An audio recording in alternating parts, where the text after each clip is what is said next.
오늘은 이제 드디어 프롬프트 엔지니어링에 대해서 한번 본격적으로 진행을 해볼까 합니다.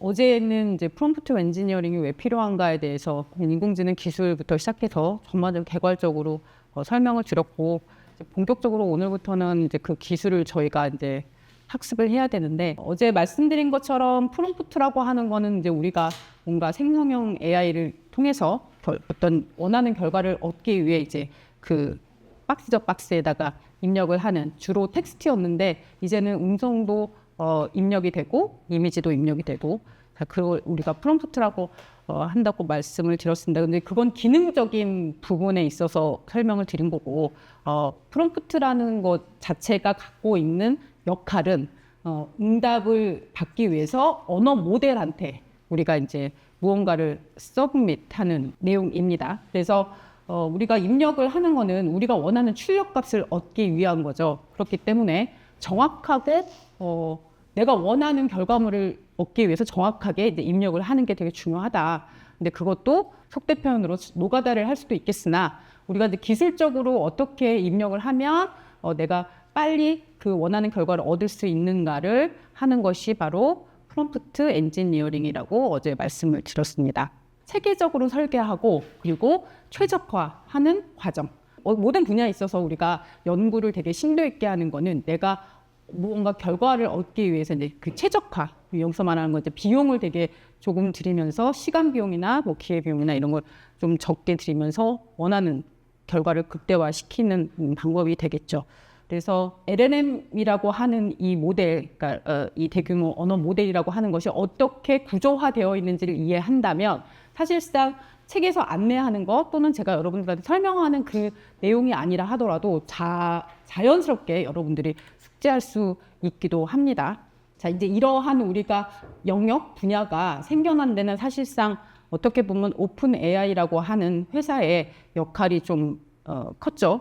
물론 오픈 AI라고 하는 회사 말고도 지금은 여러 개의 빅테크 기업들이 이 생성형 AI 모델을 출시하고 그리고 이제 일반인들 대중들한테 내놓고 있지만, 챗 GPT라고 하는 이 AI 시스템이라고 제가 그냥 그렇게 명명하겠습니다. 가지고 있는 이 챗 GPT가의 등장이 갖는 의미가 굉장히 좀 크긴 합니다. 일단은 2023년이었죠. 예, 1월이었나요? 저도 정확히 다른 날짜 기억은 안 나지만 출시 2달 만에 1억 명의 사용자를 확보했다고 합니다. 이게 이제 많은 사람들이 사용을 하다 보니 이제 관심도 뜨겁고, 또 이제 사용을 하다 보니 어떻게 하면 좀 더 이 효율적으로 이 프로그램을 사용할 수 있을까에 대한 궁금증이나 학습이 이루어져 있었겠죠. 그 이유는 당연한 얘기인데 비용이 발생하기 때문입니다. 그래서 우리가 모든 이제 어플리케이션, 그러니까 응용 소프트웨어를 사용할 때 아마 여러분들 많이 경험을 하셨을 텐데, 처음 한 일주일 또는 한 달간은 이제 무료로 제공을 하죠. 그 비영리 단체여서가 아니라 이제 나름의 이제 마케팅의 일환으로 처음에는 한번 이 프로그램, 이 기술을 한번 써보세요 하고, 그리고 이제 어느 정도 익숙해지면 이제 그 다음부터 이제 돈을 지불하라고 합니다.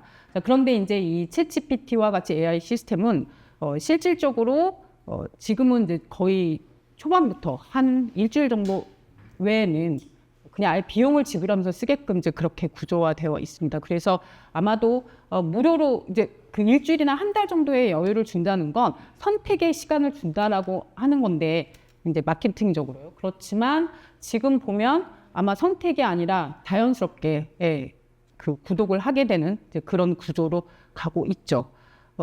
그래서 10년 후에는 전 세계 일자리의 절반이 프롬프트 엔지니어링 분야에서 창출될 것이라고 이제 중국 IT 기업 바이두의 리엔 홍이라고 하는 CEO가 얘기를 했다고 하는데, 어제 말씀드렸던 것처럼 그렇게 될 수도 있고요. 아니면 모든 사람들이 다 그냥 자연스럽게 프롬프트 엔지니어링이라고 하는 기술을 잘 발휘를 해서 하나의 직업군으로 가기보다는 그냥 경쟁적 우위에 놓일 수 있는 하나의 능력으로 이제 그렇게 될 수 있을 것이다라고 제가 말씀을 드렸습니다. 같은 얘기이긴 한데요. 중요성이 강조가 되는 이유는 바로 많은 직종에서 요구하는 기본 기술이 될 것이기 때문입니다. 지금 되고도 있고요. 물론 노력과 시간을 무한정으로 우리에게 주어지고 쓸 수 있다면 사실상 프롬프트 엔지니어링이라고 하는 기술을 굳이 막 이렇게 학습해서 배울 필요는 없다고 생각합니다. 그렇지만 이제 시간은 누구에게나 다 한정되어 있고 그 한정된 시간 안에 어떤 경쟁력을 가지려면 이러한 기술을 익히는 것이 좀 중요하지 않을까 생각합니다. 프롬프트는 챗 GPT나 미드저니와 같은 인공지능 모델과 챗 GPT는 이제 텍스트에 관련해서, 미드저니는 이미지 생성에 관련해서 사실은 마치 양대 산맥처럼 지금 그렇게 존재하고 있습니다. 하지만 뭐 내년쯤 또는 뭐 단 6개월 뒤에도 이 판도가 어떻게 바뀔지는 모르죠. 다시 설명하자면 유용하거나 원하는 결과를 안정적으로 얻기 위해서 우리가 이러한 기술을 익히는 것이다 라고 말씀드리겠습니다. 5가지의 이 프롬프팅을 할 때 지켜야 하는 원칙이라고 이 책에 나와 있습니다. 원칙이라고 하는 것이 절대적인 것은 아니고요. 지금까지의 그 사용 경험을 기반으로 했을 때 또는 오픈 AI나 엔트로픽에서 내놓는 매뉴얼을 기반으로 했을 때 이제 이 5가지로 우리가 좀 정의를 내릴 수 있겠다라고 하는 것입니다. 첫 번째는 그 애매모호한 방향성입니다. 사실 여러분들 다 사용을 해봤을 거라고 생각하고 말씀을 드리지만 우리가 뭔가 궁금한 점이 생겼을 때 뭐 예전에는 바로 옆에 있는 사람한테 물어봤는데 지금은 챗 GPT한테 물어봐라고 얘기하죠. 예를 들어서 뭐 오늘 저녁 때 뭐 드라마가 몇 시에 시작해? 뭐부터 시작해서 분야 전공 분야에 있는 어떤 전문적 지식에 이르기까지 가리지 않고 다 입력을 하면 바로바로 답을 줍니다. 물론 그게 생명과 직결되는 질문이라고 한다면 챗 GPT한테 물어보지 않겠죠. 그런데 이제 우리가 대체로 물어보는 질문들이 어떤 목수과 관련되어 있거나 아니면 나의 보안상의 어떤 그런 문제와 관련되어 있다기보다는 우리가 일상에서 누구에게나 물어볼 수 있는 질문 항이기 때문에 부담 없이 물어보게 됩니다. 따라서 특별한 지시사항이나 어떤 원칙을 준수해야 된다고 생각하지 않습니다. 그렇기 때문에 챗 GPT 입장에선 그 질문이 굉장히 모호할 수 있습니다. 하지만 대답을 해야 되기 때문에 대답은 합니다. 근데 또 우리는 그 대답을 되게 의미 있게 또 받아들이기 때문에 그렇기 때문에 이제 지금 5가지 원칙이라고 하는 것에 대해서 좀 생각할 필요가 있다. 자, 그 다음에 이제 형식 없이 출력되는 거. 질문이 그렇게 들어가니 나오는 형식도 일관되지는 않습니다. 그렇지만 우리한테 일관되지 않은 거고 이 챗 GPT 입장에선 나름의 모호한 일관성을 갖게 됩니다. 다시 말하면 반은 정답이 될 수도 있지만 반은 쓰레기 답이 될 수도 있다는 것입니다. 자, 그 다음에 이제 missing example이라고 표현이 되어 있는데요. 자, 우리말로 하면 누락된 예시라고 표현을 했는데 쉽게 말하면 예를 들어서 설명하지 않았을 때 이 챗GPT가 받아들이는 모호함입니다. 그러니까 사실은 다 명확하지 않은 질문인 거죠. 사용자 입장에서는 명확하지만 이 챗GPT 입장에서는 명확하지가 않은 거죠. 하지만 그 챗GPT가 갖고 있는 나름의 그 기준을 가지고 이제 열심히 대답을 하는 것입니다. 그 다음에 이제 제한된 평가라고 하는 건 똑같은 답을 줘도 누구는 마음에 들어할 수도 있고 누구는 마음에 들어하지 않을 수도 있는데 중요한 건 사용자, 나를 하나의 그 개인을 기준으로 던지는 질문이기 때문에 그 질문에 대해서 어떤 평가가 이루어져야 좀 더 우리가 이제 그걸 커스터마이즈라고 표현하지만 개인화된 대답을 얻을 수가 있습니다. 이거는 어떤 감정이나 스타일이나 뭔가 표현되지 않은 그러니까 객관적이지 않은 어떤 주관성을 의미한다기보다는 물론 그것도 포함되지만 객관성을 담보로 하는 정보라 하더라도 그 객관성이 어느 관점으로 그 전달이 되는가도 중요한데 그 부분에 대해서는 논의된 채 서로 커뮤니케이션을 하는 게 아니기 때문에 이제 평가도 중요하다라는 것입니다.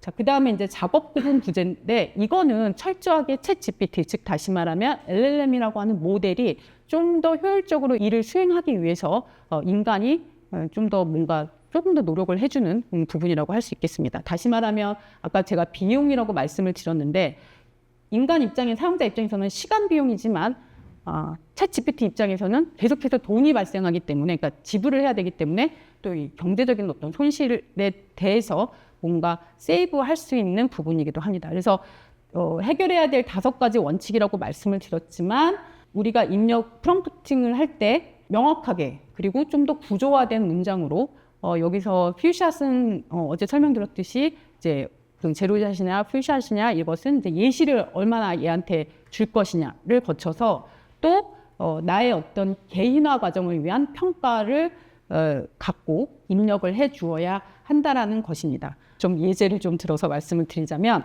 일단은 우리가 모호한 프롬프트라는 게 이제 말씀드린 것처럼 운동화 브랜드 이름을 지어줘. 이제 여기서 운동화 브랜드라는 예시가 자꾸 나오는 게 이제 이 책에 나오는 예시가 이제 운동화 브랜드 리스트 항목을 좀 작성해 달라, 창작해 달라는 거죠. 이름 하나 지어 달라는 거죠.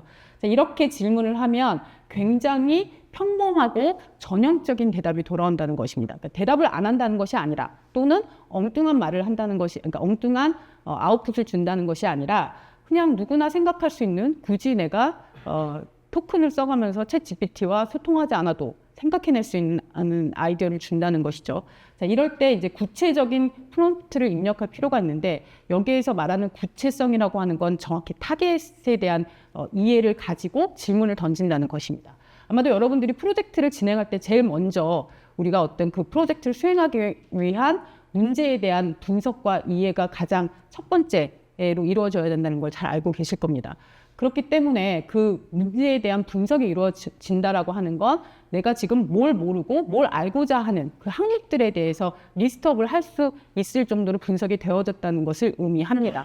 그렇기 때문에 구체성이라고 한다는 것은 바로 내가 출력값을 얻기 위해서 내가 원하는 것이 무엇인가에 대해서 이미 사용자가 리스트업을 해 놓았다라는 가정하에 진행되는 것을 말합니다. 자, 다음으로 이제 포매팅이 되어 있지 않다라는 것은 이것도 아마도 여러분들이 많이 경험을 하셨을 것 같아요. 요새는 특히나 아이콘 남발이, 이모티콘이라고 하죠. 이 이모티콘 남발이 아주 심합니다. 어느 시점부터 제가 생각할 때는 챗GPT보다 클로드가 먼저 시작을 했었던 걸로 기억을 하는데 아마도 피드백이 좋았나 봐요. 평가가 좋았는지 그 다음부터 이제 그 다음 어느 순간부터 또 챗GPT가 이모티콘을 열심히 사용을 하더라고요. 자, 이거는 이제 나름의 모델들의 그 시스템들의 갖고 있는 이제 뭐 장점이 됐든 그들의 어떤 데코레이션 같은 거죠. 그런 것들을 출력값을 받았을 때 일일이 그 이모티콘을 다 지워야 한다든지 아니면 뭐 도트를 지워야 한다든지 아니면 번호, 넘버링하는 걸 지워야 한다든지 한다면 사실상 우리가 이 챗 GPT와 같은 AI 시스템을 사용한다는 것에 대해서 좀 생각해 볼 때도 있습니다. 그러니까 시간을 좀 낭비하게 된다는 거죠. 그래서 우리가 이렇게 얻은 결과값을 가지고 좀 더 시간 낭비 없이 사용을 하려고 한다면 포맷되어진 결과물이 나올 수 있도록 그렇게 지시를 입력을 해야 한다는 것입니다. 근데 가장 명확한 건, 그리고 어떻게 보면 가장 쉬운 건 예시를 들어주는 거죠. 왜냐하면 방금 말씀드린 첫 번째 사항과 두 번째 사항은 사실상 제가 마치 저도 잘 하는 것처럼, 그러니까 문제에 대한 분석이나 이해를 아주 자연스럽게 잘하는 것처럼 표현은 했지만 쉽지 않은 문제죠. 그죠? 그래서 내가 뭘 원하는지 정확히 모르고 그다음에 형식을 어떻게 만들었는지 약간 애매모호할 때 내가 마음에 들었던 어떤 예제를 갖고 있다면 그 예제를 같이 입력값에 넣어줌으로 인해서 제가 규명하고 규정하는 것보다 훨씬 더 빠른 시간 안에 규명해서 그러니까 정의를 내려서 결과값을 주게 됩니다. 그래서 예시를 듣는 방법도 있겠고요. 그리고 이 부분은 이제 그 예시를 굳이 들지 않아도 여러분들이 또 잘 이해하실 거라고 생각하는데요. 평가를 하는 거죠. 그래서 요즘에 보면은 이 OTT 넷플릭스나 이런 데서 드라마나 영화를 보고 나면 늘 이제 평가를 하게끔 되어 있는데, 물론 이제 그들한테 별점을 주는 것도 있지만 내가 어떤 그 풍의 드라마나 영화에 평가를 내리느냐, 좋은 평가를 내리느냐 또는 나쁜 평가를 내리느냐에 따라서 또 이 추천 알고리즘이 그 정보를 가지고 나에게 내가 원하는 나의 스타일의, 이 수준의 스타일의 영화를 추천하게 되는 거죠. 그런 리소스로 정보, 데이터로 이제 사용을 하게 되기 때문에 이제 이 이밸류에이션이 또 이제 의미가 있게 됩니다. 얘기했던 것처럼 분할해서 좀 분절적으로 이 정보를 입력할 수 있다라는 거는 좀 더 빠른 시간 안에 효율적으로 챗 GPT가 이를 수행하기 위함입니다. 이런 것들을 실질적으로 이제 우리가 프롬프트를 입력할 때 잘 알아서 입력을 할 수도 있겠지만 여러분들 아시다시피 챗GPT든 이런 것들이 이제 세션을 우리가 계속 새로 발색을 시켜줘. 여기서 세션을 새로 연다라는 건 창을 새로 여는 것을 의미합니다. 그래서 같은 세션 안에서 계속해서 입력값이 쭉 갈 때는 아무래도 그 정보를 좀 기억하고 그 입력한 입력값에 준하는 결과물을 좀 주게 되는데, 이제 세션을 쉽게 말하면 갱신을 하게 되면 이제 그 전에 입력했던 입력값은 공식적으로는 얘가 참고하지 않는다라고 생각을 하셔야 합니다. 근데 비공식적으로는 많이 참고를 하기는 하는데, 어쨌든 세션을 새로 열게 되면 그 내용은 새로 시작하는 것이다. 그래서 여러분들이 입력하는 입력값이 얼마나 얘가 그 어떤 규칙에 의해서, 그러니까 모델의 어떤 그 성격의 기능에 대해서 따라올 말들을 이렇게 출력해 주는가를 우리가 좀 눈으로 확인을 해볼 수 있었는데, 제가 오늘 시스템에 들어가 보니까 요 기능이 없어져서 찾다가 제가 그냥 왔는데, 이제 그 오픈 AI 지금 설명드리는 다 환경은 오픈 AI의 챗 GPT 환경인데요. 지금 보시는 것처럼 입력값에 따라서 그 다음에 올 이제 어떻게 보면 캔디데이시죠. 후보군들이 있는데 그 후보군들에 대해서 가장 지금 6번째 마우스를 가져다 대면 그 프롬프트에 입력한 프롬프트 값에 가장 연관한 것을 리스트를 퍼센테이지로 얘가 확률값으로 줍니다. 그래서 어떻게 보면은 가장 상위에 이 목록 중에 상위에 있다라는 건 내가 질문하는 질문항에 대해서 가장 연관이 깊은, 그 다음에 올 단어가 연관이 깊은 그러한 내용을 가장 상위 버전에 놓는다는, 이걸 보여드리는 거는 LLM이 하는 그러니까 동작에 있어서 프롬프트 입력값이 그냥 그 세션에서 입력하는 그 하나의 단어만 가지고 당연히 되는 건 아니죠. 이미 언어 데이터를 가지고 이제 학습이 되어 있는데, 그거는 이제 시스템 프롬프트라고 말씀드릴 수 있겠습니다. 이제 개발자가 만들어 놓은 그 어떻게 보면 큰 환경이죠. 거기에서 이제 현재 세션, 아까 제가 말씀드린 이제 새로 창을 열었을 때 이제 그걸 현재 세션이라고 하면 이제 한번 질문하고 끝나고 또 세션 새로 열고 이러지 않잖아요. 이전 질문과 답변들에 대해서 이제 이 챗 GPT가 참고를 해서 대답을 주는 거죠. 이 세션을 닫고 다른 새로운 세션을 열어서 새롭게 입력을 한다 그래도 방금 전에 닫았던 그 세션에 대한 질문과 그 대화는 어느 정도 영향을 미칩니다. 그렇기 때문에 이러한 내용들을 다 프롬프트 입력값으로 얘가 이해를 하고, 그리고 나서 그거에 대한 확률값을 계산을 해서 출력을 해준다는 것입니다. 물론 지금 제가 말씀드린 건 아주 큰 LLM의 그 어떤 구조를 말씀을 드린 거고, 그러니까 동작 과정을 말씀을 드린 거고, 이제 새 토큰을 입력했을 때 나타날 확률에 대한 선택은 그 매개 변수 값에 의해서 이제 좀 더 변화가 일어날 수 있습니다. 근데 체감을 할 수 있느냐? 자, 이거에 대해서는 제가 체감을 할 수 있다 이렇게 주장하기는 좀 어렵습니다. 왜냐하면 체감을 못할 확률이 더 높기 때문에 이제 그런 어떤 파라미터를 우리가 조정한다고는 하지만 사실상 그 파라미터 조정으로 이제 크게 어떤 변화를 얻기는 쉽지 않습니다. 보통 생성 모델뿐만 아니라 이렇게 이제 우리의 정보를 입력하고 그걸 기반으로 해서 우리가 이제 얻는 AI 기술 기반의 모든 시스템들은 제가 봤을 때는 이 정책을 다 동일하게 적용이 되지 않을까 생각합니다. 일단은 찬찬히 읽어보시면 좋겠는데요. 오픈 AI 사이트에 가면 이제 한글로도 잘 이렇게 나와 있습니다. 이제 한글문도 있어요. 번역이 아니라 개인정보 보호 정책을, 이거는 좀 서머라이즈를 한 건데요. 크게 종류, 사용, 공개 이렇게 나와 있는데 공식적으로는 다 사용합니다. 하지만 여기 보시는 것처럼 제3자의 권리, 프라이버시, 안전 등 재산을 보호한다고 했기 때문에 만약에 나의 정보가 어떻게 새나가서 문제가 된다 하면 당연히 법적으로 이제 조치를 취할 수 있지만, 일단은 학습하는 데도 사용하고 얘네들이 필요로 하는 데도 사용하고 다 사용합니다. 물론 이제 블라인드 처리해서 사용을 하는데 일단은 내가 입력한 정보들은 다 사용이 된다라고 생각하시면 되는데, 이 오픈 AI뿐만 아니라 모든 정보 보호 정책에 들어가면 다 사용하는 걸로 나와 있습니다. 제가 몇 가지 혹시 몰라서 더 찾아봤는데, 그렇기 때문에 일단은 나의 정보가 사용이 된다라고 생각하시고, 하지만 문제가 발생하지는 않을 것이다라고 생각하시고 사용하시면 좀 마음이 편하지 않을까. 네. 알고는 있어야 되지 않을까 생각합니다. 요거는 작년 6월 27일 날 이 갱신된 정책이고요. 아직까지는 요거는 업데이트되지 않고 이게 최신 것입니다. 자, 그래서 이제 아까 말씀드린 것처럼 그러한 원칙을 기반으로 해서 이제 우리가 지켜야 할 것들에 대해서 좀 이제 예시를 들어보자면, 실질적으로 이거는 그냥 말 그대로 어떠한 코딩이나 이런 것이 들어간 게 아니라 진짜 말 그대로 챗 GPT의 창을 열어서 그냥 일반인들이 사용하는 그런 형식이죠. 아주 단순하게 예시를 보여드리는 겁니다. 그래서 지금 보시면 내가 이렇게 입력을 했을 때 이제 그 결과값을 주는데, 여기에서는 스타일도 지정해 줬고요. 이제 출력 형식도 이제 좀 정의를 내렸습니다. 그리고 원하는 작업에 좋은 예시도, 이제 이그젠플이라고 지금 보여지죠? 예, 예시도 들어서 이제 일단은 브레인스토밍을 하는 겁니다.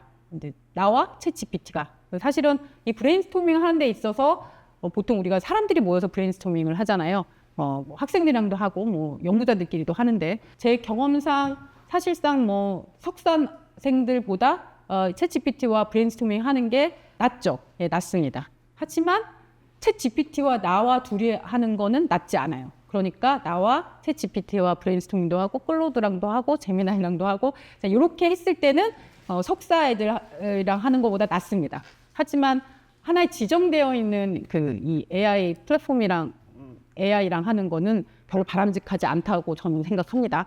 뭐 아무튼 나름의 이제 브레인스토밍을 하는 거죠. 그래서 스티브 잡스의 스타일로라는 얘기는 마치 스티브 잡스가 생각하듯이 그의 스타일처럼.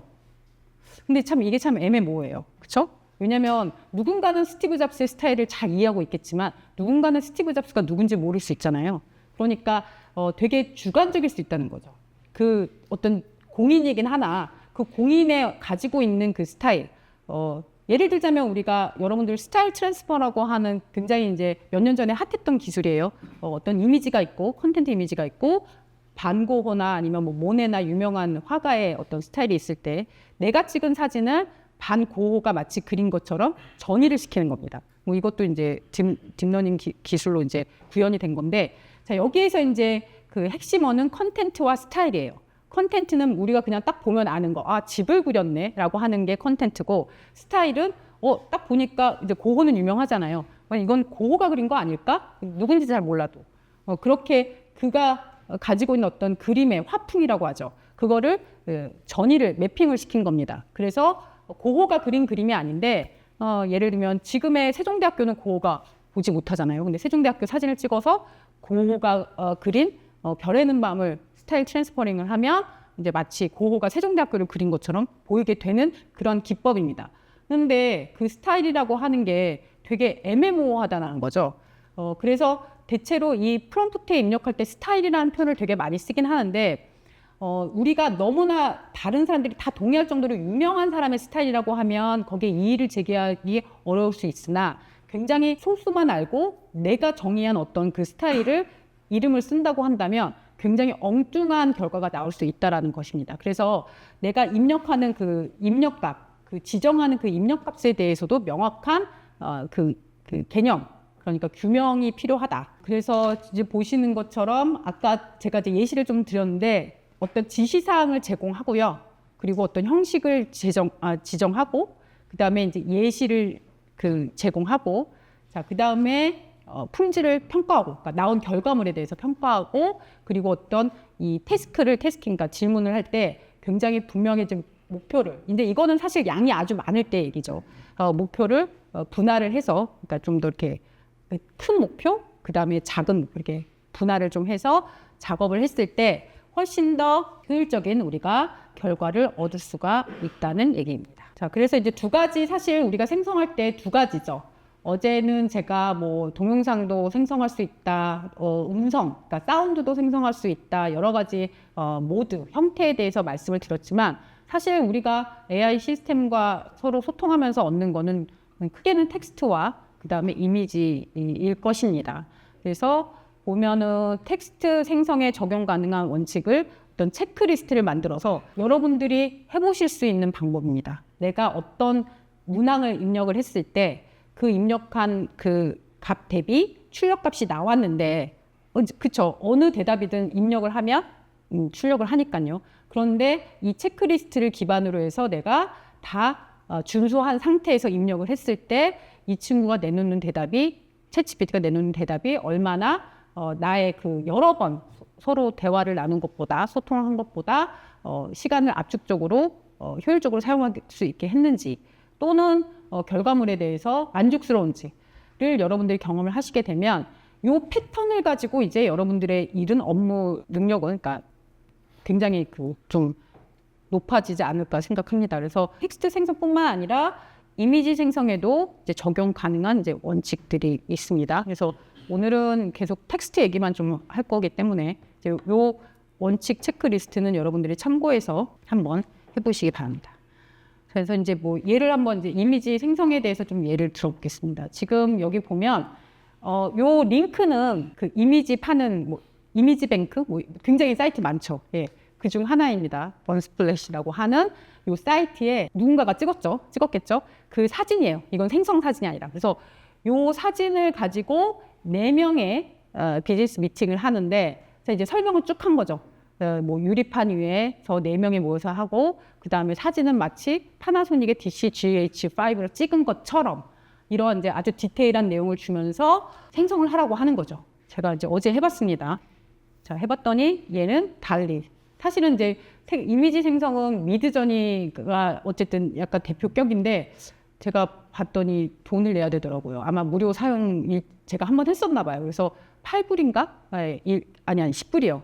예, 1년치로 하면 월 8불이지만 그냥 한 달씩 끊으면 10불이더라고요. 그래서 잠깐 고민하다가 바로 그냥 챗 GPT로 가서 챗 GPT는 제가 지금 유료를 사용하고 있기 때문에 달리로 이제 그 옵션을 바꿔서 생성을 해봤습니다. 그 다음에 이제 그 챗집 오픈 AI에서 만드는 이미지 생성의 이름은 어플리케이션 달리고요. 그 다음에 구글에서 만든 거는 나노 바나나 프로입니다. 아마도 얘네들이 약간 후발주자긴 한데 챗 GPT에 그러니까 오픈 AI에 비해서 구글이 후발주자긴 한데도 어쨌든 좀 컨셉이 좀 다르죠. 똑같은 입력값을 가지고 지금 결과물이 지금 다른 겁니다. 그래서 제가 지난번에도 말씀을 드렸지만 분명히 이렇게 그 챗 GPT를 통해서 얻는 이미지는 우리가 다 안다, 알 것이다. 그리고 요거는 책에서 가지고 온 겁니다. 아까 말씀드린 것처럼 미드저니를 제가 쓸 수가 없어서 책에 있는 걸 가지고 왔는데 근데 요거는 without engineering이라고 제가 표현을 했는데 그러니까 아무런 소스 없이 그냥 입력값 저렇게 비즈니스 미팅하고 있는 사람들에 대해서 표현하라고 했더니 이제 이렇게 표현을 해준 겁니다. 그래서 이제 이렇게 우리가 입력값을 어떻게 그러니까 프롬프팅을 어떻게 해주느냐에 따라서 결과가 다르다. 이제 디렉션을 주라고 하는 거 이제 사전 예열 또는 내부 검색의 기법이라고 이제 논문에서 리우라고 하는 그 연구자가 쓴 논문에서 이제 나와 있는 내용인데요. 자 이제 그냥 얘기했던 것처럼 단순하게 우리가 입력을 하게 되면 자 이제 이렇게 나오게 되는데 이제 거기에서 좀 더 원하는 결과값을 얻기 위해서 이제 자세하게 태스크에 관련해서 완전하게 나올 수 있도록 이제 그 입력값을 다르게 조정을 하는 거죠. 여러 가지 방법들이 있는데요. 일단은 우리가 입력하는 입력값이 그러니까 나도 이해하기 쉽게 그러니까 여기에서 이해하기 쉽다라는 거는 굉장히 디폴트가 기본적이어야 한다는 것입니다. 하지만 독창적인 이 코멘트가 들어가야겠죠. 왜냐하면 내가 원하는 거에 대해서 쉽게 말하면 나의 특징을 표현할 수 있는 그러한 내용이 들어가야 합니다. 지금 보시는 것처럼 인풋 값에 대해서는 아까보다 좀 더 이제 정교하게 들어갔는데 보면은 이 연습이 좀 필요하죠. 프롬프팅을 통해서 우리가 입력을 할 때 그래서 얘기했던 것처럼 그러니까 첫 번째는 명확한 거 그러니까 좀 애매모호한 그 단어가 아닌 명확한 단어를 사용하는 것이고 두 번째는 나의 어떤 스타일, 기호 이런 것들이 녹아날 수 있는 독창적인 단어가 들어가야 한다는 것이고 그 다음에 길지 않고 좀 짧게 그래서 이제 보통 사실상 제가 이제 말을 좀 이렇게 쭉 길게 하는 편인데 끊지 않고 자 여기 프롬프트 입력할 때는 이제 쉼표를 좀 많이 사용하시는 게 중요합니다. 우리가 이해하는 것과 다르게 이 기계가 이해할 때는 그 쉼표가 하나의 어떤 간결문 같은 역할을 합니다. 그래서 뭔가 이렇게 명확하게 할 때 이제 쉼표를 해주는데 그렇게 얘가 학습하고 이해하고 결과를 내놓기 때문에 여러분들이 혹시 느끼셨는지 모르겠지만 얘가 출력하는 문장들이 유난히 쉼표가 많아요. 그냥 중간 문장 하나 자체, 그러니까 end죠. 뭐뭐 하고에 꼭 쉼표가 붙습니다. 저는 사실상 학생들이 레포트를 제출할 때 이 친구가 자기가 썼는지 아니면 챗 GPT를 돌렸는지 확인하는 제가 가장 그냥 테크니컬한 방법이 쉼표가 얼마나 많은가. 그리고 아시겠지만 존댓말과 반말이 섞여 있는 거. 네, 보면 쭉 하다 가다가 중간에 뭐입니다라가 이제 들어있으면 100% 긁어온 거죠. 그나마 이제 정제도 안 한 거죠. 어떻게 보면. 근데 이제 유달리 쉼표가 많이 들어가 있으면 저는 일단은 의심을 합니다. 그 다음에 또 특징은 그로 인하여 이제 우리 연결어라고 하죠. 사실상 한국어는 그렇게 연결어를 많이 사용하지 않지 않습니까? 네, 제 경험상 한국어는 그렇게 연결어를 많이 사용하지 않아요. 정말로 문단이 바뀔 때만 연결어를 좀 사용하지. 그런데 이제 영어 같은 경우는 이제 연결어를 좀 사용하는 편이긴 한데 어쨌든 이러한 생성형 AI를 통해서 나온 글귀들은 유달리 이로 인하여 그로 인해, 그러니까 이제 앞 문장에 대한 어떤 연결성을 되게 명확하게 해주는 거죠. 그러니까 쉼표도 그렇고 연결어도 그렇고 굉장히 클리어하게 표현하는 건 맞습니다. 하지만 투머치라는 거죠. 네, 그래서 이제 그러한 내용들이 들어가 있으면 사실상 저는 이제 학생들 그 제출물에서 좀 그런 거를 보는 편입니다. 이제 이거는 역으로 얘기를 하자면 그렇게 우리가 입력해주면 얘가 잘 알아먹는다는 얘기예요. 또 이제 우리가 결과물을 잘 얻을 수 있는 것이 이제 보면은 똑같은 문장이에요. 근데 문장에서 패턴이죠. 패턴에서 그냥 내가 핵심적인 것만 딱 이렇게 바꾼 거예요. 똑같은 문장인데 그랬더니 결과가 자 이렇게 나오는 거죠. 지금은 이제 텍스트 생성이 아니라 이미지 생성이에요. 이미지 생성을 하는데 내가 얘랑 어떻게 단어, 문자로 소통을 했어서 내가 원하는 것이 나오는가 라고 했을 때 이제 안에 들어가 있는 딱 그 센텐스죠. 바꿨더니 전혀 다른 분위기의 결과물이 나왔습니다. 자, 그 다음에 이제 우리가 또 이 역할극 같은 거죠. 아까 이제 그 스티브 잡스 스타일 얘기를 했는데 자, 이거 같은 경우도 내가 이제 입력을 했을 때 딱 봐도 반고의 그림을 제가 다 본 건 아니지만 실제로 반고가 그린 것 같죠. 예. 근데 사실은 아닐 가능성이 높죠. 있을 수도 있겠으나 그런데 반고는 우리가 사실 이러한 이 딥러닝 모델로 이미지 생성하는 데 있어서 누구의 스타일을 모사해라, 그러니까 창작해라라고 할 때 대표적인 우리가 화가력 반고를 많이 언급을 합니다. 또는 뭐 마네나 모네도 많이 언급을 하긴 하지만 그냥 거의 한 80~90%는 그냥 반고를 하는 것 같아요. 자, 그 이유는 유명하기도 하고 아마 유치원 다니기 시작하는 친구들도 반고의 그림은 보지 않았을까 싶어요. 그 친구들한테 만약에 구스타프 크림트의 그림이라고 한다면 글쎄요, 아는 그 어린애가 몇 명이나 될까? 그 얘기는 70억 인구 중에 어쨌든 반 이상은 반고를 안다는 얘기고 그만큼 그에 대한 데이터가 학습이 많이 되었다는 거죠. 그의 그림만 많이 학습했다는 얘기가 아닙니다. 그러니까 지금 사실상 이 결과물만 보고 이 챗 GPT가 진짜 어떤 화가의 그림을 굉장히 잘 표현하네. 그러니까 그 사람의 스타일대로 표현하네 라고 생각하시면 또 안 된다는 겁니다.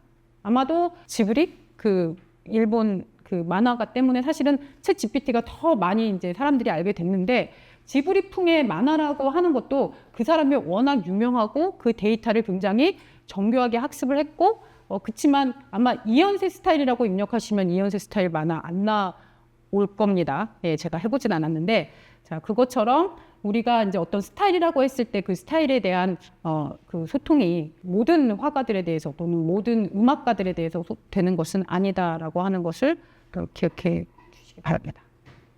자, 그 다음에 이제 아까 얘기했던 것처럼 어떤 포매팅이 되게 필요하다. 자, 요거는 사실상 좀 정교한 작업이긴 해요.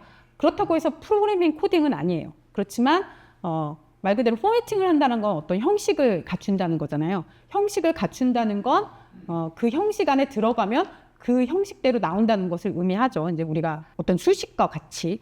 그렇기 때문에 이제 이렇게 포매팅을 하는 게 중요하지만 이제 여기에서 좀 더 나아가서 여러분들이 프로그래밍 단계까지 갈 수 있다면 훨씬 더 지금 제가 설명해 드리고 여러분들이 보는 것보다 빠른 그 시간 안에 자동화 작업을 하실 수 있으니까 예를 들어서 여러분들이 아주 살짝 조금의 약간의 프로그래밍만 하신다면 여러분들이 받는 어떤 그러니까 학생들의 그 채점 있잖아요. 그거를 일일이 다 우리가 특히나 이제 인문학 분야에 있어서 다 읽어보고 채점을 했다면 그것을 내가 원하는 대로 프롬프팅을 해서 그러니까 포매팅을 해서 채점을 AI가 잘할 수 있도록 그렇게 할 수 있습니다. 물론 이런 시스템은 그전에도 만들 수 있었죠. 규칙 기반으로 하면 되니까. 제가 지금 설명드린 게 마치 규칙 기반, 그러니까 형식이라고 말씀드렸기 때문에 규칙 기반 같은데 규칙 기반은 맞습니다. 하지만 그전에 우리가 만들었던 프로그램, 규칙 기반의 프로그램은 이런 방대한 데이터를 학습한 규칙이 아니었기 때문에 그런 지식이 기반되어 있지 않고 내가 입력하는 예를 들어서 ABCD가 있으면 100점을 주고 EFGH가 있으면 50점 깎아 라고 하는 어떤 규칙이 있었던 거고요. 챗GPT와 같이 협업을 통해서 만드는 그 규칙은 ABCD가 아니라 저도 보지 않은 어떤 전문 지식의 데이터베이스를 기반으로 해서 얘가 채점을 한다는 것입니다. 그래서 여러분들이 조금만 신경을 쓰시면 지금은 그냥 프롬프팅을 어떻게 입력하는 거, 그러니까 텍스트 프롬프팅을 어떻게 잘하면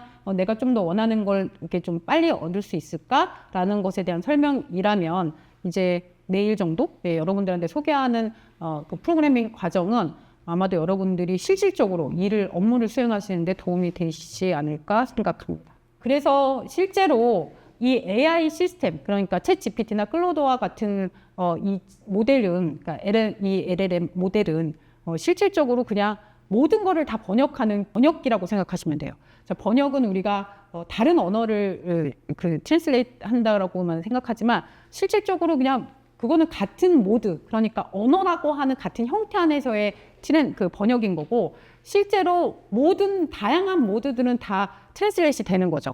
그러니까 제가 말하는 것이 뭐 음악으로도 트랜슬레이트 될 수도 있고 나의 생각이 뭐 그림으로도 트랜슬레이트 될 수도 있고 자, 그런 관점에서 얘를 유니버셜 트랜슬레이터라고 그렇게 표현을 한 것입니다. 그런 관점에서 봤을 때 실질적으로 언어 번역만 하는 것이 아니라 표현하는 그 표현법 그러니까 표현법에 대해서 우리가 다른 포매팅을 통해서 모든 사람이 쓰는 자동화 시스템이 아니라 오롯이 나만을 위한 자동화 시스템을 만들 수 있다는 것입니다. 사실 되게 놀라운 일이에요. 그렇죠? 여러분들이 프로그램을 많은 사람들이 같이 쓰는 우리가 뭐 마이크로소프트, MS 워드나 파워포인트나 누구나 다 같이 쓰잖아요. 그런데 그게 아니라 나만을 위한 어떤 하나의 프로그램을 만들 수 있다는 건 되게 저는 큰 마치 냉장고와 세탁기가 나온 거와 그 이상의 기술 발전이 아닌가 개발이 아닌가 생각합니다. 아까 뭐 5가지 원칙을 제가 말씀을 드렸는데 사실상 어떤 정확한 지시 사항과 그 다음에 어떤 특정한 포매팅을 같이 좀 오버래핑을 해서 우리 적용을 한다면 좀 더 원하는 결과를 얻기가 더 용이하다. 그다음에 이제 이거는 뭐 책에 나와 있는 내용이긴 합니다. 내용이 이어서 제가 지금 갖고 왔는데 제로샷, 그다음에 뭐 퓨샷 했을 때 제로샷 같은 경우는 어떤 그 예시가 없는 거죠. 그러니까 그냥 내가 질문을 던지면 예시가 없다는 거는 다른 표현으로는 가이드라인이 없다는 거예요. 얘가 가지고 있는 리소스, 정보와 그 다음에 어떤 창의력을 기반으로 뭔가 답을 줄 수 있다는 거죠.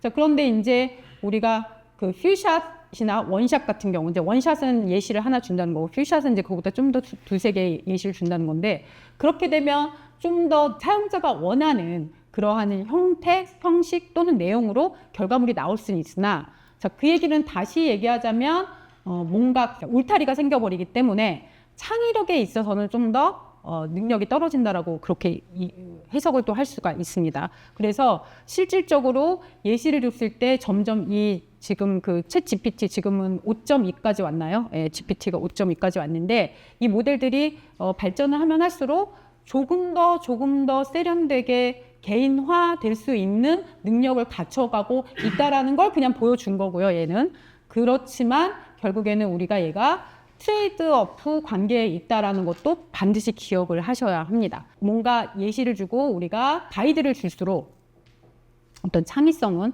떨어질 수밖에 없다. 그래서 예시를 뭐 3개에서 5개까지 퓨샷으로 우리가 줬을 때 신뢰도는 높아질 수 있죠. 왜냐하면 여기서 말하는 신뢰도라고 하는 건 내가 원하는 어떤 결과물을 얻는 거니까. 그렇지만 이제 반대로 창의성에는 좀 제약이 생긴다라고 하는 것입니다. 그래서 프롬프트에서 여러분들이 입력을 할 때 이제 이 부분도 안정적인 내가 결과를 얻고 싶은 것이냐, 아니면 나는 사실상 어떤 창의적인 아이디어를 위해서 울타리 없이 뛰어놀 수 있는 어떤 그런 아이디어를, 그러니까 결과물을 원할 것이냐에 따라서 이게 좀 다를 수 있다라는 것입니다. 제가 봤을 때는 일단은 그래도 기본적으로는 제일 첫 번째, 내가 무엇을 물어보는가. 마치 이제 아까 그 프로젝트 얘기할 때 말씀드렸죠. 이제 문제를 해결하는 게 이제 우리 프로젝트라는 거 수행 과정인데, 문제에 대한 명확한 이해와 분석이 필요한 것처럼 내가 명확히 뭘 알고자 하는 건가, 얻고자 하는 건가에 대해서 방향성을 제시하는 게 가장 기본이 된다. 그러기 위해서는 사실은 이제 이거는 이미지 형성이잖아요. 그러니까 내가 이러한 방향으로 막 블라블라블라 설명을 하는 것보다 아주 멋들어진 예시의 이미지를 업로드하는 게 어떻게 보면 가장 효과적이죠. 아주 짧은 시간 안에 정말 100배의 효과를 얻을 수 있는, 100마디의 말보다 한 장의 사진이 훨씬 더 강력하니까요. 그런데 이제 그럴 때 여러분들이 조심을 하셔야 할 것이 있습니다. 아무 사진이나 올리시면 안 돼요. 그러니까 카피라이트 저희가 구글에서 찾을 때 있잖아요. 마크가 되어 있잖아요. 쓸 수 있다. 저희가 솔팅할 수 있잖아요. 그 모든 이미지가 아니라 구글링에서 이미지 서치할 때 카피라이트 없는 이미지로 선택할 수 있어서 찾을 수 있거든요. 구글에서 이미지 서치할 때 일단은 내가 키워드에 준하는 이미지들이 쭉 나오지만 그 이미지들 중에 내가 마음껏 사용해도 되는 걸로 우리가 솔팅을 할 수가 있어요. 그러니까 카피라이트 없는 그런 이미지를 업로드해서 내가 이제 이거를 하나의 그 예시로 이제 그 디렉션을 줄 수는 있는데, 그게 아니라 특히나 이제 블로그 같은데 다 사용 금지, 뭐 이렇게 뭐 누구한테 카피라이트 있습니다로 걸려 있는 이미지를 무단으로 사용했다가는 문제가 생길 수가 있습니다. 그래서 이미지를 활용해서 여러분들의 의향과 의도를 충분히 챗 GPT한테 정보를 주고자 할 때는 여러분들이 이 부분에 있어서도 주의를 하셔야 한다라는 것을 말씀드립니다. 일을 하는 데 있어서는 어느 정도의 그 창의성에도 이게 있어야 된다라고 생각해요. 그러니까 우리가 물론 이제 논문을 쓰거나 할 때 가장 중요한 게 노벨티이긴 하지만, 그렇다고 해서 이게 답도 없이 계속해서 무한정 창의적인 아이디어가, 그러니까 구현을 할 수는 없는데 아이디어가 창의적이라고 해서 우리가 그걸 주장할 수 없기 때문에, 이제 이거는 어떻게 보면 이제 연구 논문의 속성으로 말씀을 드리는 거예요. 그렇지만 사실 뭐 물건을 만드는 것도 그렇지 않을까요? 굉장히 아이디어는 어마어마한데 이게 제조가 안 되면 또 의미가 없고, 그래서 여러 개를 또 그 비용이 들고, 가장 큰 건 그렇게 크로스 체크를 하는 시간이 되게 많이 들어가서 나중에는 시간을 막 며칠 동안 막 얘네들이랑 했는데 나온 결과가 그냥 내가 앉아갖고 그리는 게, 특히 그림 그리는 경우는 저도 사실 좀 몇 번 해보다가 이제 안 하는데, 그냥 저도 뭐 이렇게 도식화하고 그리는 걸 잘 못해가지고, 그런데 이제 결론은 그냥 내가 하자. 이제 그게 그런 또 이제 시간 비용이 또 든다는 거. 그러니까 비용이 여러 개를 써보는 게 나쁘지는 않지만 이제 비용이 발생하기 때문에, 시간 비용, 금전적인 비용, 경제 비용 다 발생하기 때문에 그거는 생각을 해보시는 게 좋을 것 같아요. 왜냐하면 제가 그 비용을 언급한다는 얘기는 비용 대비 창의력이 그만큼 아주 높아지거나 그렇다고 생각이 들지 않는데, 그렇지만 교수님 사용자는 또 다를 수 있죠.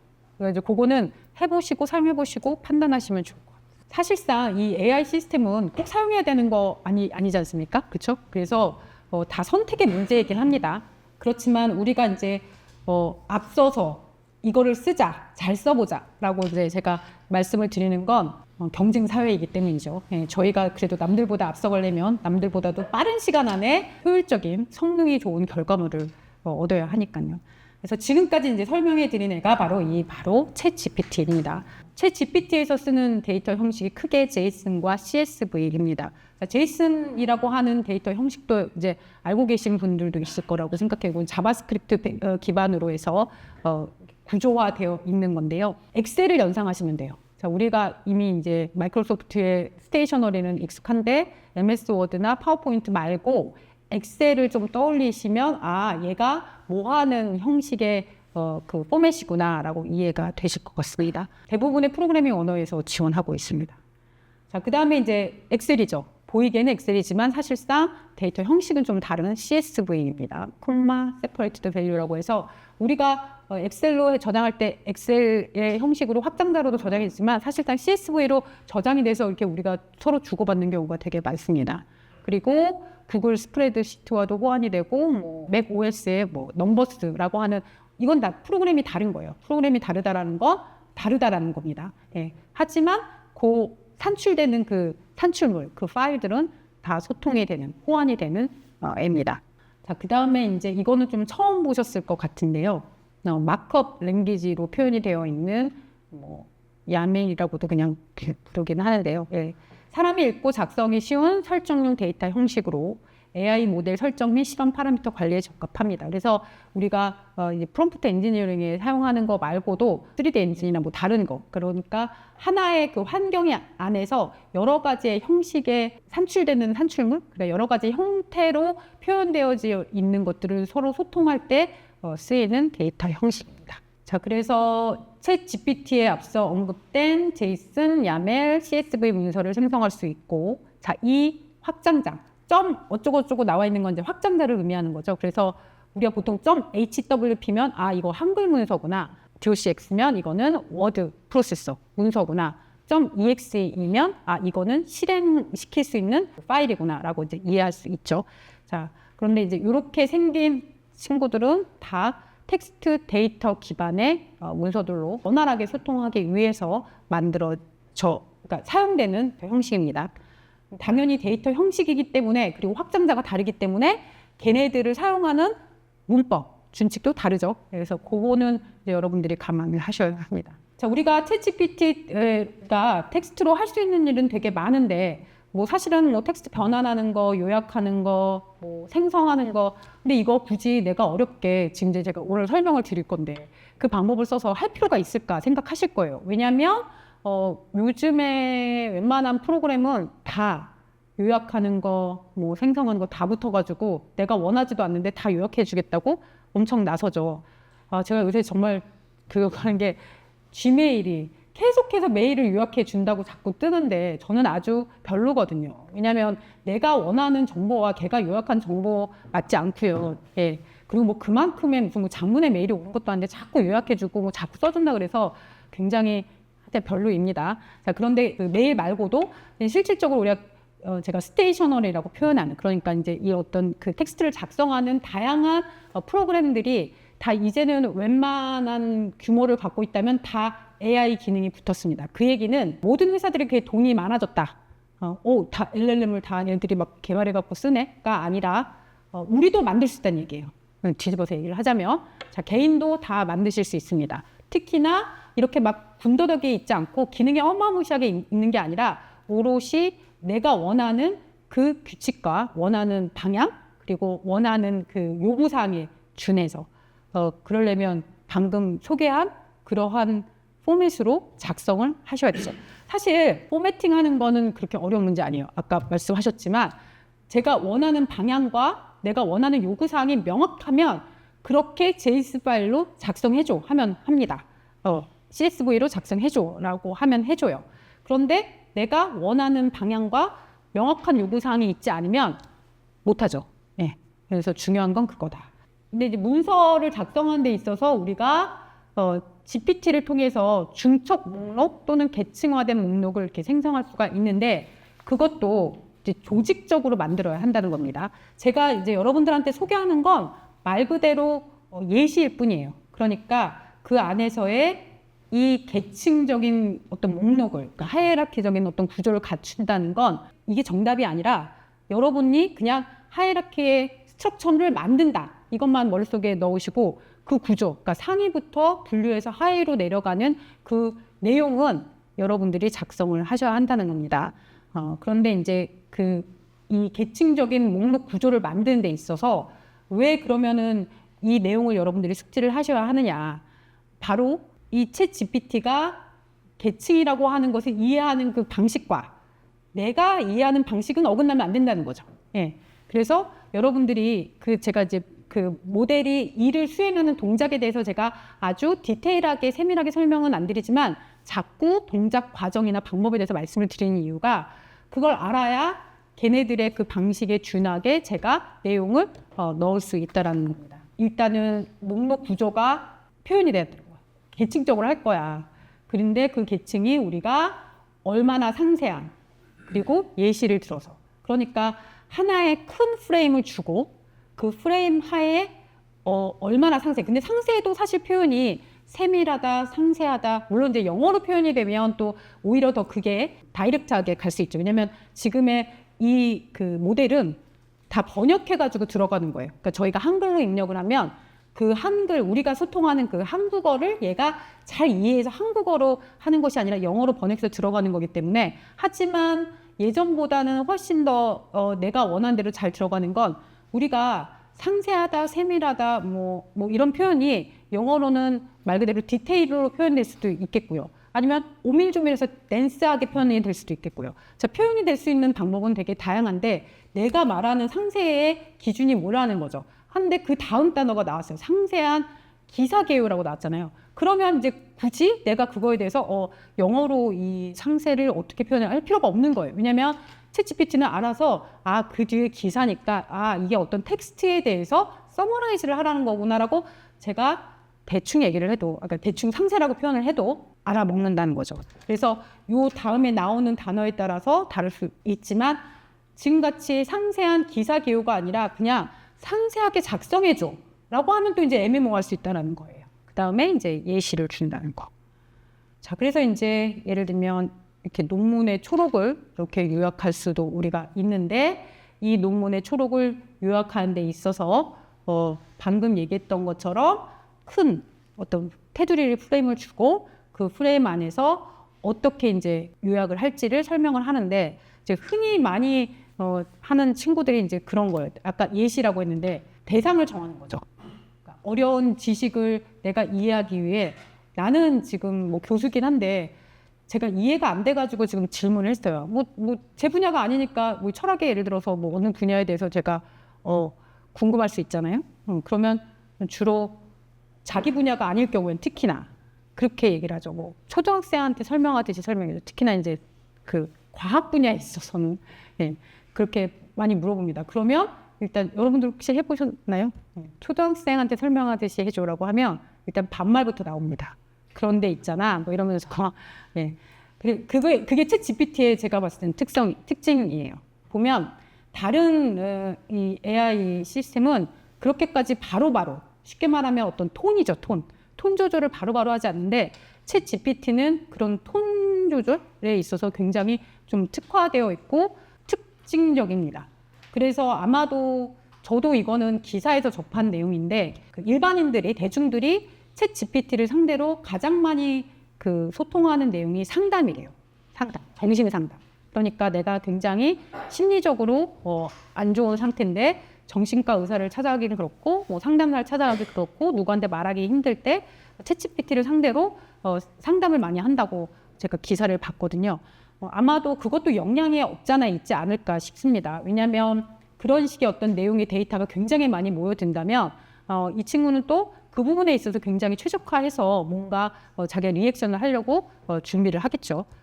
뭐 꼭 그래서 그렇게 반말을 하는 건 아니겠지만 영향이 있지 않을까 한번 생각해 봤습니다. 잠깐 말씀드리면, 작년에 그래서 미국에서 자살한 친구가 있었어요. 고등학생. 기사 혹시 보셨는지 모르겠지만, 그래서 그 부모가 소송을 진행하고 있는데, 살기 싫다, 우울하다, 만 가지의 이유를 입력했겠죠. 그랬더니 이제 해결책을 그냥 그만 사는 걸로 해결책을 주고, 근데 사실 되게 이건 심각한 문제인데, 아마도 이제 그 이후에는 또 그러한 그래서 그 이후에 그런 어떤 우울감이나 아니면 어떤 정신적으로 굉장히 자살을 암시하는 글귀를 입력하면 바로 그렇게 얘기합니다. 뭐 마음을 내려놓으세요, 뭐 쉬세요. 좀 제가 우울한 어떤 내용을 넣었더니 정말 그렇게 이제 다른 걸 다 내려놓고, 제가 과제 때문에 스트레스가 너무 심해서 뭐 그런 내용을 썼더니 정말 그렇게 피드백을 주더라고요. 참 재밌는 현상이라고 생각한 게 뭐였냐면, 굉장히 시대를 얘네들이 정말 빨리 읽는구나. 사실은 시대를 읽는 능력은 되게 중요하잖아요. 우리들이 가져야 되는 또 능력이기도 한데, 그 시대를 정말로 빠르게 읽어내는구나. 여담이었습니다. 그래서 이렇게 청중에 대해서 뭔가 그러니까 지정을 하고, 이제 지정을 해서 표현을 해라. 자, 그 다음에 이제 그 목적에 대해서 명확하게 제시를 하는 것도 필요합니다. 이거 설명해줘. 말해줘. 상세하게 해줘. 이렇게 어떤 그 다음에 유추할 수 있는, 추론할 수 있는 어떤 단어가 오지 않는 상태에서 얘기를 표현을 하는 거, 그거는 지향해야 될 부분이다. 그다음에 이제 아까 얘기했던 것처럼 사실은 지금 내용이 다 유사한 내용을 제가 이제 굉장히 다양한 버전으로 소개를 해드리고 있는 건데 역할 지정을 하는 게 되게 중요하다. 아까 예제를 말씀드렸고 그다음에 이제 역할을 말씀을 드렸는데요. 정리를 하자면 명확한 어떤 대상이 있는 게 확실히 이제 확정적으로 명확한 대상을 표현하는 것이 중요하다, 필요하다. 그다음에 아까도 말씀드린 것처럼 이제 제약 조건이죠. 자, 몇 개를 얘기해, 몇 문장을 얘기해, 몇 자로 얘기해. 자, 이렇게 제한 조건을 표현하는 것이 좀 더 명확하게 없는 게 중요하고, 그 다음에 요즘에는 이제 이게 좀 기능을 하긴 해요. 저렇게 말하는 거. PPT용 불포인트 형식으로 정리해줘. 표 형태로 말해줘. 사실은 불과 한 몇 개월 전만 해도 엉망으로 했어요. 그래서 누구는 뭐 챗 GPT랑 이 자료를 하면서 파워포인트를 만든다고 얘기하고 혹자는 그리고 실제로 교수법 세미나 같은 데서도 아마도 소개를 하는 것들이 되게 그런 강좌가 되게 제가 좀 있는 걸로 아는데 생각만큼 그렇게 내가 만족할 만큼의 결과를 얻기가 어렵습니다. 사실 지금도 그렇습니다. 특히나 이제 저희의 직업 특성상 파워포인트를 많이 다루게 되는데 얘와 같이 협업을 하는 것보단 내가 하는 게 훨씬 더 효율적이고 빠릅니다. 그리고 이제 그 각자의 그 교수자들의 어떤 개성들이 있잖아요. 그래서 그 개성을 녹아내면서 내가 원하는 형식으로 정확하게 나오지는 못한다. 그렇지만 우리가 그렇게 할 수는 있다.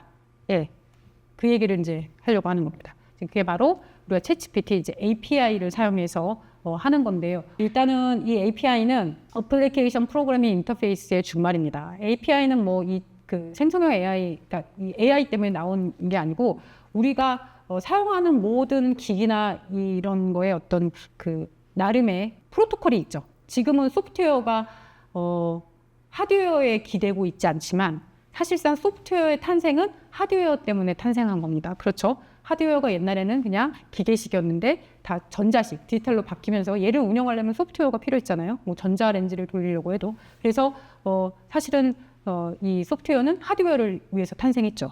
자, 그런데 지금은 어때요? 지금은 사실상 하드웨어를 위해서 살고 있는 게 아니라 소프트웨어 자체만으로 엄청난 그 역할을 해내고 있습니다. 그래서 그 전에는 하드웨어의 기능을 갖고 있지 않은 회사들은 망했어요. 혹시 여러분들 넷스케이프나 야후나 들어보셨나요? 다이얼패드나 자, 이런 회사들이 왜 망했냐면 걔네들은 제조업을 하고 있지 않았기 때문에 망했는데 그런데 구글도 그렇고 네이버도 그렇고 다 IT 기업이라고 하는 회사들은 제조회사가 아니에요. 사고는 있지만 만드는 회사들을 사고는 있지만 이 회사들은 다 소프트웨어로만 성장한 회사인데 이제는 소프트웨어가 이제 다 잠식하고 있는 거죠. 자, 그런데 이제 이런 어떤 다양한 하드웨어에 있는 혹은 소프트웨어끼리 서로 소통을 하려면 나름의 이제 어떤 쉽게 말하면 라이브러리 패키지를 만들어 놓고 이제 그거를 연결할 수 있는 프로토콜을 만들어 놓는 게 쉽게 말하면 보자기를 이렇게 쌓는 다음에 이렇게 가지고 와서 쓸 수 있게끔 만들어 놓은 것이 바로 API입니다. 그래서 챗 GPT 오픈 AI API도 있고요. 구글도 API가 있고 걔네들이 이제 쉽게 말하면 밀키트 같은 거라고 생각하시면 됩니다. 그래서 밀키트 같은 거를 얘네가 다 이렇게 만들어 놓고 우리가 이제 그걸 가지고 와서 제대로 집에서 이제 요리를 해 먹는 거죠. 자, 그래서 실질적으로 이제 통신을 잘할 수 있도록 우리가 규칙에 준해서 액션을 취해줘야 요 만들어 놓은 밀키트를 잘 쓸 수가 있습니다. 자, 일단은 챗GPT 가입을 하셨다면 그 월결제하는 거랑은 좀 다르게 요 API를 쓰려면 다시 결제를 하셔야 합니다. 물론 처음에 테스트 용으로 내가 API 사용하는 거에는 크게 부담을 갖지 않고 한 10불 정도만 드리면 돼요. 예, 그래서 일단은 그 다음에 보면 자, 결제를 하시면 돼요. 이거는 뭐 따로 설명을 드리지 않아도 이 메뉴 안에서 이제 보실 수 있는데 그래서 어쨌든 이렇게 해서 하는데 이제 여기 보면 의아한 게 좀 하나 있어요. 일단은 제일 적은 금액이 10불이거든요. 그럼 텍스까지 해서 11불에 이제 결제가 되는데 자, 여기 보면은 얼거나이제이션 버짓이라고 해서 120불에 0땡땡 자, 이거는 전혀 여러분들이 결제하는 거랑 상관없이 이제 우리는 사실상 이 API를 쓰는 게 어떤 상업 목적이 아니잖아요. 근데 여러분들이 이제 나중에 상업 목적으로 이 API를 쓰게 되면 계속해서 그 프로그램을 사용하는 사람들이 사용할 때마다 이제 비용이 차감이 되는 거예요. 그럴 때 물론 이제 내가 만약에 어떤 프로그램을 만들어 갖고 런칭을 했을 때 나도 돈 받고 이제 그 소비자한테 하는 거니까 소비자가 당연히 무한정 그러니까 써야 되겠죠. 그럴 때 이제 얘는 120불까지만 쓰고 그 다음에 이제 그 알람을 준다라는 의미입니다. 그러니까 이제 이거 무한정 쓰게 되면 계속해서 결제가 될 수도 있고 하니까 나름의 잠금 장치를 해놓은 거라고 생각했습니다. 예. 그래서 요거랑은 전혀 상관없이 여러분들은 그냥 API를 쓰겠다라고 한다면 API를 결제를 하시면 됩니다. 하시게 되면 자, 이렇게 여러분들이 API 키, 인증키를 받을 수 있습니다. 인증키를 받아와야 그래야 여러분들이 원하는 그 프레임을 만들고 그 원하는 프레임에서 여러분들이 원하는 결과물을 얻을 수 있어요. 그러니까 지금은 우리가 챗 GPT라고 하는 창에서 내가 입력하고 입력값, 결과값을 얻는데 자, 요 시스템은 내가 나만의 챗 GPT를 만드는 거기 때문에 그 안에서 여러분들이 입력하고 결과를 얻게 되면 그때마다 비용이 발생해서 그러니까 토큰을 사용하기 때문에 결제한 비용이 차감이 된다는 얘기예요. 그 얘기는 뭐예요? 이 API 키가 곧 돈이라는 얘기예요. 그래서 이거를 잃어버리거나 노출하시면 안 돼요. 그러니까 이 키를 다른 사람이 알았다, 가져갔다. 그럼 그 사람이 이제 여러분들이 결제한 그거를 그 챗 GPT의 이 밀키트를 막 가져가다 쓰는 거예요. 나도 모르는 사이에 내가 10불 결제했는데 다 사라질 수 있죠. 뭐 그런 일이 흔한 건 아니지만 아무튼 그래서 요거는 되게 그게 중요하다. 요 실행을 해보는 거는 이제 콜앱에서 하는 걸 제가 좀 설명을 드리려고 해요. 콜앱은 또 이제 아는 분은 아시겠지만 쉽게 말하면 온라인의 클라우드 시스템의 개발 환경이라고 생각하시면 됩니다. 그러니까 보통 우리가 개발할 때 개발 환경은 비주얼 스튜디오 코드라든지 마이크로소프트에서 만든 혹은 뭐 다른 회사에서 만든 어떤 환경이라고 하는 안에서 우리가 개발을 합니다. 그러니까 프로그래밍을 하는 거예요. 파이썬 같은 경우는 파이썬 프로그래밍 언어를 쓸 수 있는 파이썬이라고 하는 프로그램을 설치를 합니다. 또 그거 말고도 프로그램이 되게 많아요. 자, 그런 것들을 설치를 하는 이유는 말 그대로 그 언어를 우리가 미국에 가서 영어를 쓰지 한국에서도 영어를 쓰긴 하지만 자, 미국에서 한국어를 쓰진 않잖아요. 그래서 그 환경에 가서 우리가 그 언어를 쓰는 것처럼 우리가 사용하고자 하는 언어를 쓸 수 있는 환경이 있는데 굉장히 다양하게 제공하는 게 이제 요즘에 이제 트렌드에서는 비주얼 스튜디오 코드라는 환경 안에서 작업을 합니다. 자, 요거는 오프라인 환경이에요. 물론 이제 온라인도 되는데요. 일단은 내가 설치를 컴퓨터에 해놓으면 내 컴퓨터 안에서 작업을 다 할 수가 있는 거예요. 자, 그럼 그거의 장점은 뭘까요? 오프라인이니까 온라인 네트워크가 연결되어 있지 않아도 작업할 수 있다. 근데 이게 사실 지금 우리나라 상황에서는 큰 장점은 안 돼요. 왜냐하면 우리는 웬만하면 다 네트워킹이 되기 때문에 다 클라우드 시스템이 너무 다 잘 갖춰져 있어서 다 쓰죠. 그런데 이제 그러한 오프라인에서 사용할 수 있는 그 장점 말고도 지금 제가 이제 또 소개를 하겠지만 우리가 이런 API, 오픈 API를 쓴다 또는 오픈 라이브러리를 쓴다는 의미는 편해졌다 이 말도 되지만 주인이 있어요. 그래서 그 사람이 계속 버전을 업데이트를 해요. 그러니까 업데이트가 계속 되기 때문에 자칫 잘못해서는 ABC의 라이브러리를 가져다 썼는데 혹은 프레임워크를 가져다 썼는데 그 버전이 맞지 않아서 안 돌아가요. 그런 경우가 비일비재합니다. 그래서 사실 지금은 어떻게 보면은 알고리즘을 작성하는 능력보다 세상에 놓여있는 온갖의 프레임워크를 다 이해하고 그 프레임워크를 가지고 와서 내 요구사항에 맞는, 쉽게 말씀드리면 내 구미에 맞는 프레임워크를 다시 아키텍처링하는 능력이 저는 사실은 더 중요한 시대가 아닌가 생각합니다. 이건 저희 공대 학생들한테도 이제 해당되는 거고 이제 교수님 같이 공대는 아예 그 소프트웨어 쪽은 아니지만 그 시스템을 충분히 쓰고자 하는 분야에 계신 이 연구자들한테는 사실상 굉장히 중요한 부분이라고 생각합니다. 그래서 버전을 맞출 때 이런 콜앱 같이 클라우드 시스템을 쓰게 되면 물론 이것도 고정은 할 수가 있는데 굉장히 좀 불안정하죠. 그런데 이제 내 컴퓨터에다가 설치를 한다. 그러면 한 10개의 프레임워크를 제가 써요. 한 5개의 프레임워크과 5개의 라이브러리를 쓸 때 내가 지금 수행하고 있는 프로젝트에 맞는 버전으로 제가 세팅을 할 거 아니에요. 그 세팅으로 계속 갈 수가 있어요. 자, 요거 프로젝트 끝나고 다른 프로젝트를 또 진행하는데 업데이트 돼갖고 더 좋은 함수, 알고리즘을 쓸 수 있네? 그럼 그거에 맞춰서 우리가 세팅을 해놓으면 됩니다. 오프라인에서 우리가 작업을 한다는 건 내 요구사항에 맞게끔 프로젝트를 다 이렇게 셋업할 수 있는데 클라우드에서 하게 되면 불안정하다.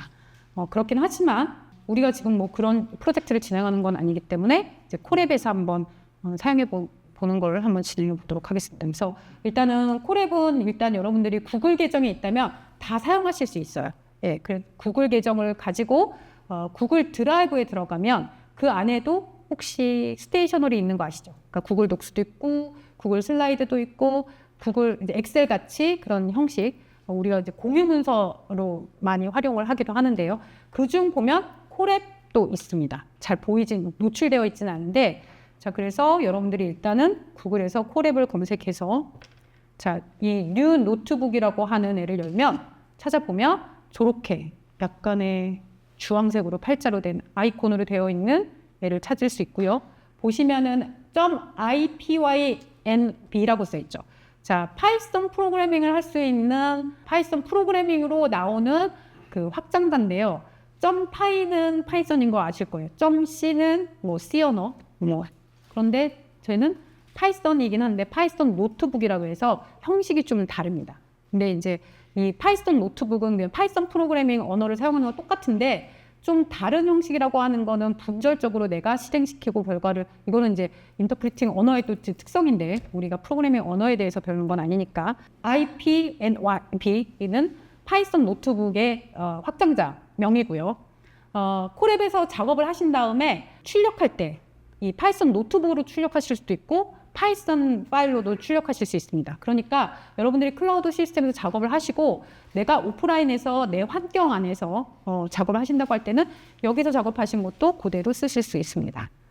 자, 그리고 자동으로 얘를 이제 생성을 하게 되면 구글 드라이브 안에 자동으로 저장이 됩니다. 뭐 클라우드 시스템을 쓰면 이제 좋은 게 이런 바로 자동화죠. 물론 이렇게 자동으로 넣어놓고 있다가 날아가기도 하지만 근데 이제 여기서 중요한 건 뭐냐?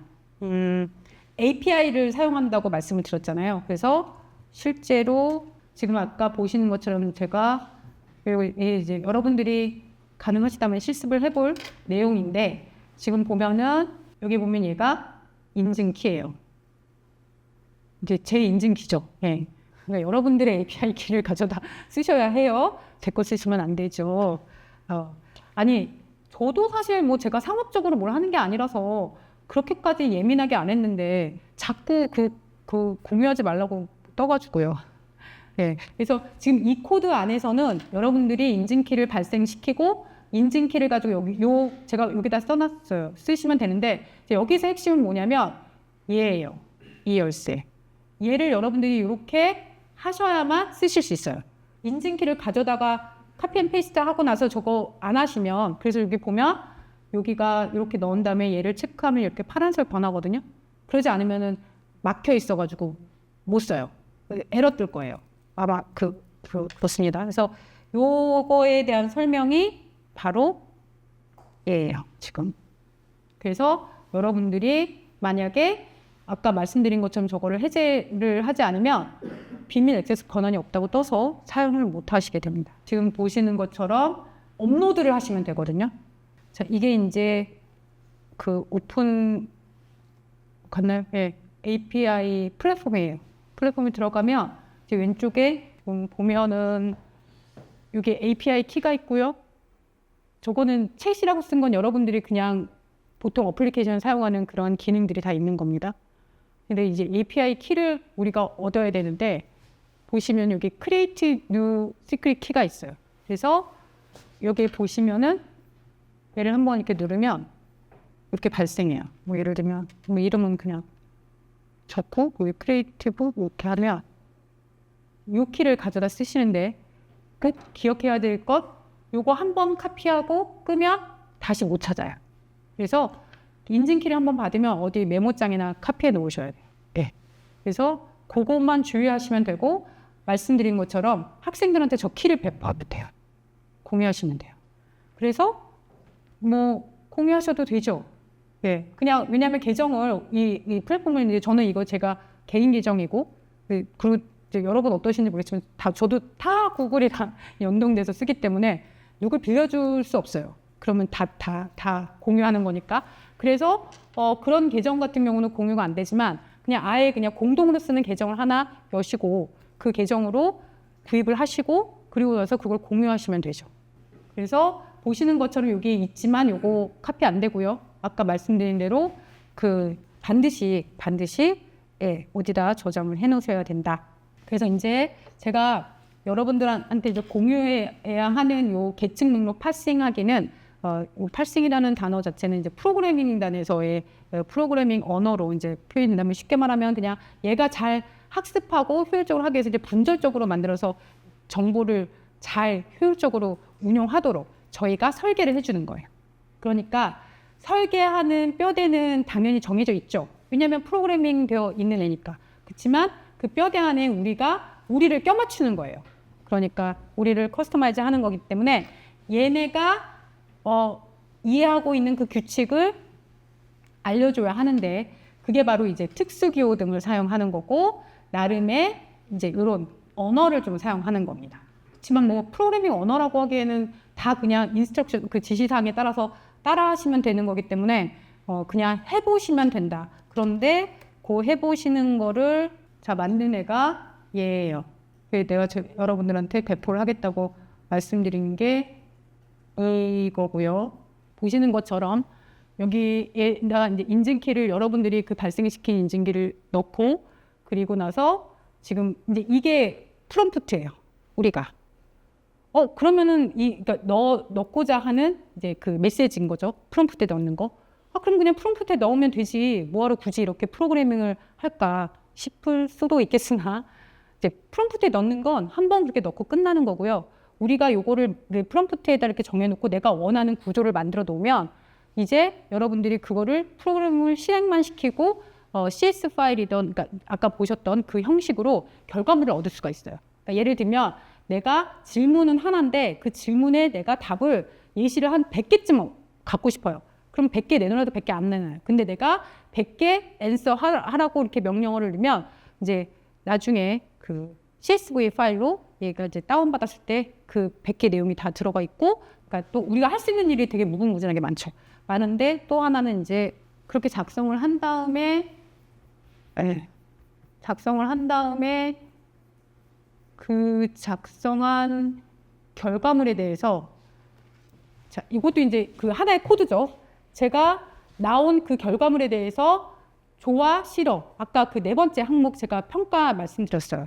그거에 따라서 그 결과를 줘요. 그럼 이제 얘는 내가 어떠한 뉘앙스 혹은 어떠한 결과값에 대해서 이 사람은 선호하는 거에 대한 정보를 얘가 가져갈 수 있어요.